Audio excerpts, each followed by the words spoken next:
सीता का श्राप। बिहार के गया में इन 5 को क्यों दिया माता सीता ने श्राप।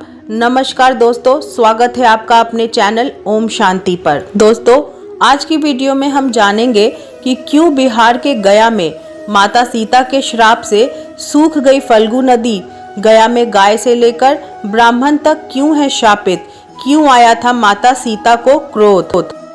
सनातन धर्म की मोक्ष स्थली में विष्णुपद मंदिर है, लेकिन विष्णु जी पर चढ़ने वाला एक भी तुलसी का पौधा वहां नजर नहीं आएगा।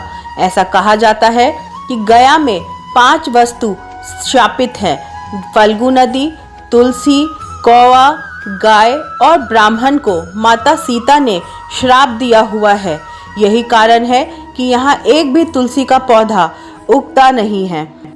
यहाँ महाब्राह्मण कभी संतुष्ट नहीं होते, फल्गु नदी में कभी पानी नहीं रुकता, कौवा हमेशा लड़ झगड़ के ही खा पाता है।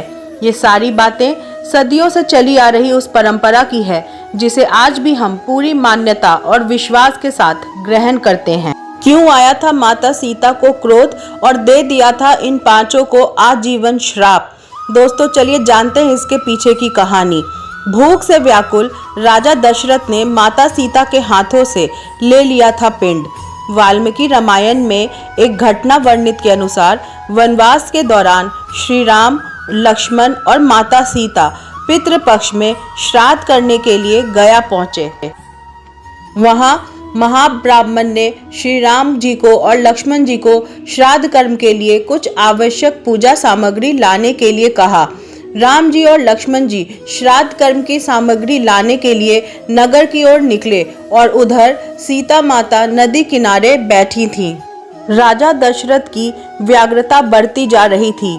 राम और लक्ष्मण जी नहीं लौटे थे। इसी दौरान भूख से व्याकुल दशरथ जी ने माता सीता से ही पिंड की मांग कर दी। माता सीता असमंजस में पड़ गईं। दशरथ जी की व्याकुलता बढ़ती ही जा रही थी। सीता जी ने दशरथ जी की व्याकुलता को समझते हुए यह निर्णय लिया कि वह स्वयं अपने ससुर को पिंडदान करेंगी। नदी के साथ साथ वट वृक्ष, कौवा, गाय, तुलसी और ब्राह्मण को पिंडदान का साक्षी मानकर राजा दशरथ का पिंडदान पूरी विधि विधान के साथ किया। जैसे ही उन्होंने हाथ जोड़कर प्रार्थना की तो राजा दशरथ ने पिंड स्वीकार कर लिया। माता सीता इस बात से प्रफुल्लित हो उठी कि दशरथ जी ने उनकी पूजा स्वीकार कर ली। जब राम जी लौटे तो सीता जी पर उन्होंने विश्वास नहीं किया कि ऐसा नहीं हो सकता है कि बिना बेटे के पिंड स्वीकार कर लिया जाए। उन्होंने इस बात को मानने से इनकार कर दिया और कहा, पिंडदान बिना पुत्र के नहीं हो सकता। इसके बाद सीता जी ने कहा, वहां उपस्थित फल्गु नदी, तुलसी, गाय, कौवा, ब्राह्मण और वट वृक्ष श्राद्ध कर्म की गवाही दे सकते हैं। राम जी ने जब इन सब से इस बारे में पूछा तो वट वृक्ष को छोड़कर बाकी सब ने झूठ बोल दिया कि सीता माता ने कोई भी श्राद्ध कर्म किया ही नहीं है। सिर्फ वट वृक्ष ने बोला कि माता सीता ने हम सबको साक्षी बनाकर राजा दशरथ जी का संपूर्ण विधि विधान के साथ पिंडदान किया है।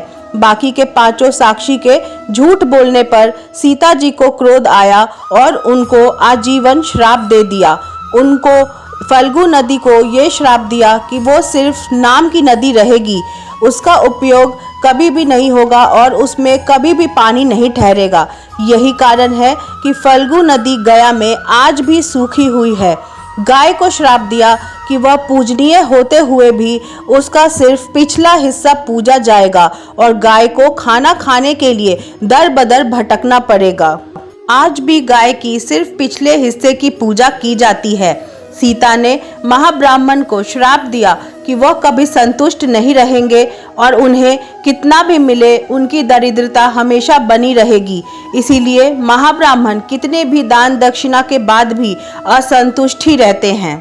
समाज में उन्हें अछूत ब्राह्मण का दर्जा मिला हुआ है। सीता माता ने तुलसी जी को श्राप दिया कि वह कभी भी गया की मिट्टी में नहीं उगेंगी।